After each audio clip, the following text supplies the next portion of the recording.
I have long been an advocate of the idea that logic is not the end-all be-all of coming up with the correct answer for whatever it is that you're trying to figure out. Your starting place will always dictate where you finish. And if you start from a place where you're making certain basic assumptions, you can logic your way into a result that makes sense based off of where you started. The best way to go about doing anything is to assume that you know nothing and just see where the evidence leads you. And this is where science is supposed to be the most objective way of figuring out the things about the world in which we live.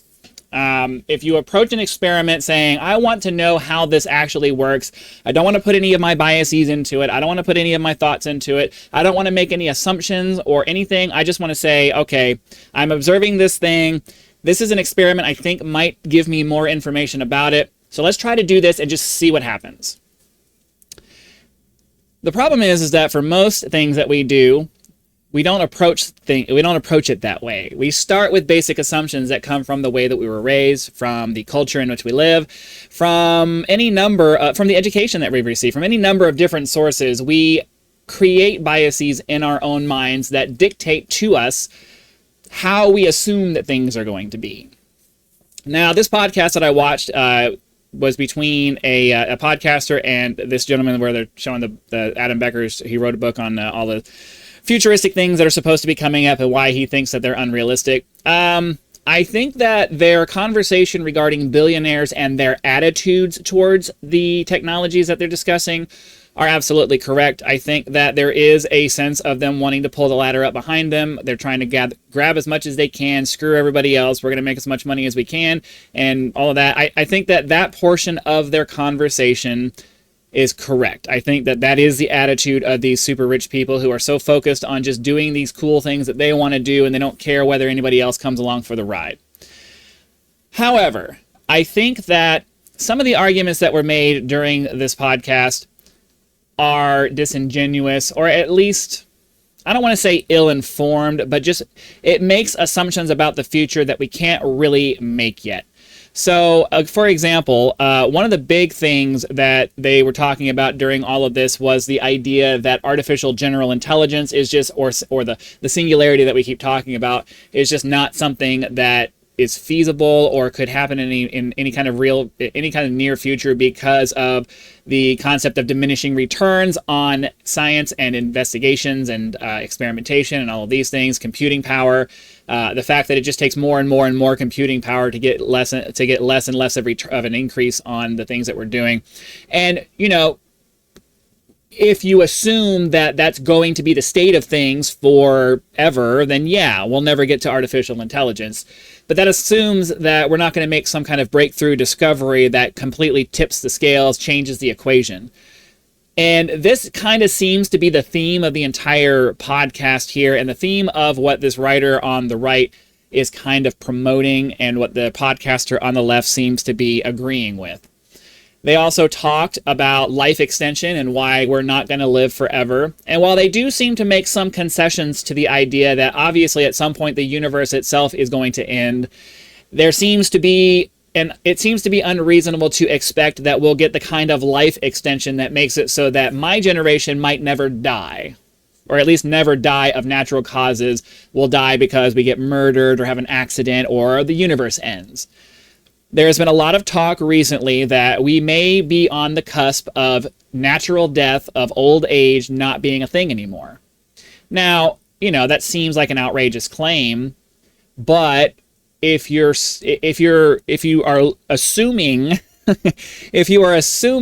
that we are basically just biological machines and there should be ways to repair our structures in a way that allows us to regain much or all of our original functionality from when we were young, then it's not that far of a stretch to believe that maybe we could come up with some kind of technology that allows us to repair our DNA, repair our physical structures, maybe create nanobots that have the ability to go in and excise cancerous cells and clip pieces of DNA and reattach things that need to be reattached. And there's a whole litany of different things that are theoretically possible to do. And while, yes, there are some studies out there that I've heard of that do seem to indicate that maybe there is some kind of hard biological limit that, you know, makes it difficult, if not impossible, to achieve functional immortality, that again assumes that we won't have some kind of breakthrough discovery that allows us to do that. Then they talk about colonizing space and why people like Elon Musk are idiots for, you know, wanting to colonize Mars and do all of these things. And I can't necessarily disagree that focusing on Mars as our lifeboat is probably not the smartest idea. I agree with Isaac Arthur. If you go watch his channel, Science and Futurism with Isaac Arthur, I agree that probably something more like O'Neill cylinders and things like that are going to be our next step into colonizing outside of Earth. The fundamentalist attitude that the author and this podcaster seem to have, that Earth is our future, I don't know. I will admit that I have a certain level of having been propagandized growing up in the 90s with Star Trek and all of these things about space exploration, and that is a future I want for the human race. But at the same time, we need to stay on Earth and this is our home and all of that stuff seems to smack of religion being the impetus for these viewpoints that they're having, rather than being open to a future that we don't really know how it's going to work.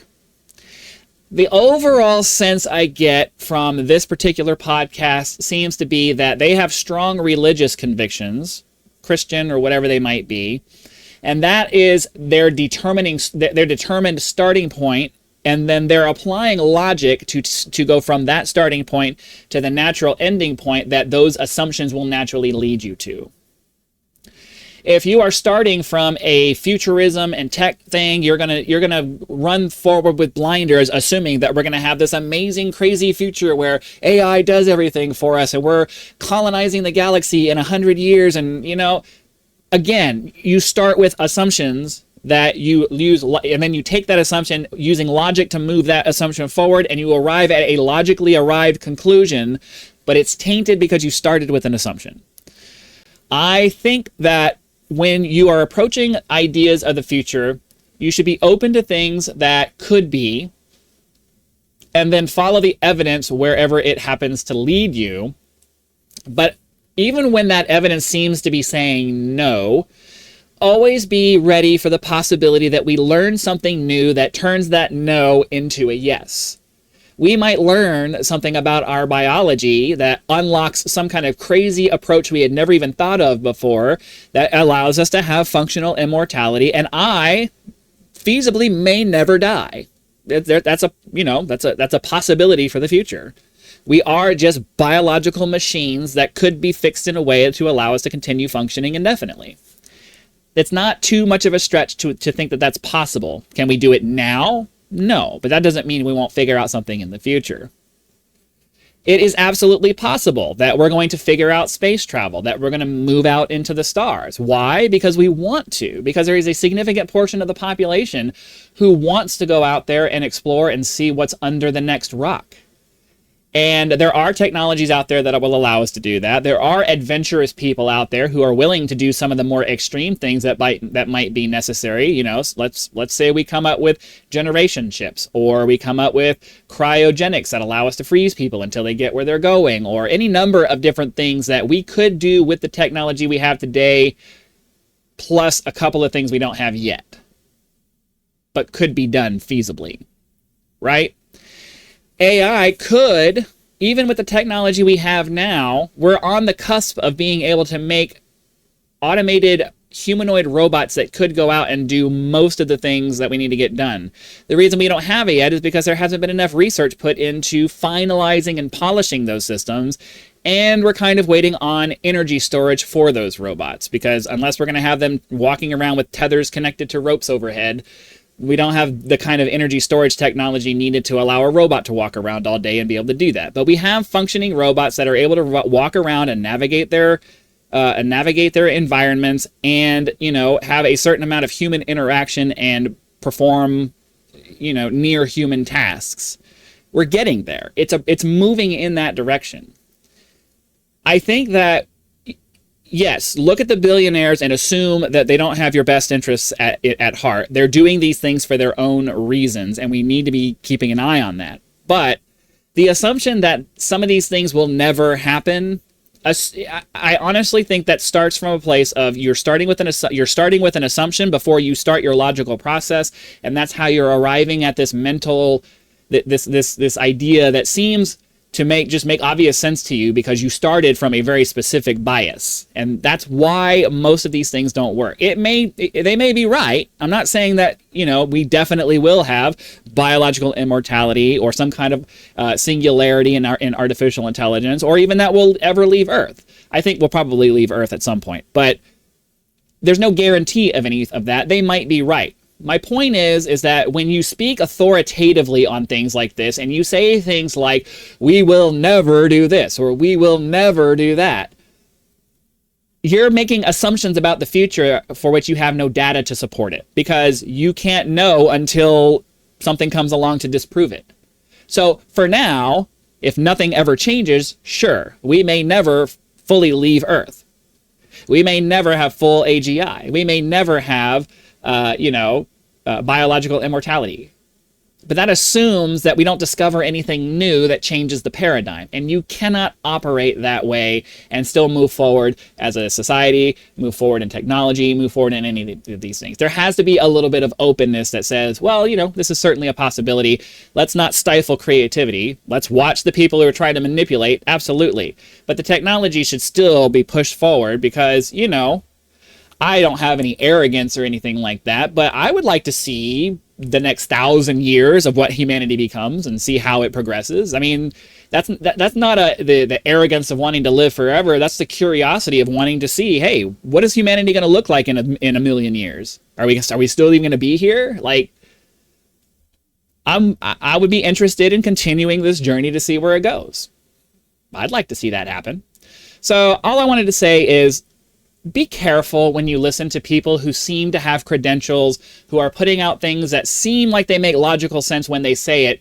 Always be looking for the initial assumption that is being made from from which they make these logical sounding arguments. Almost always there's going to be a starting point that assumes some things rather than just being open to the possibilities of what could be based off of what we have now.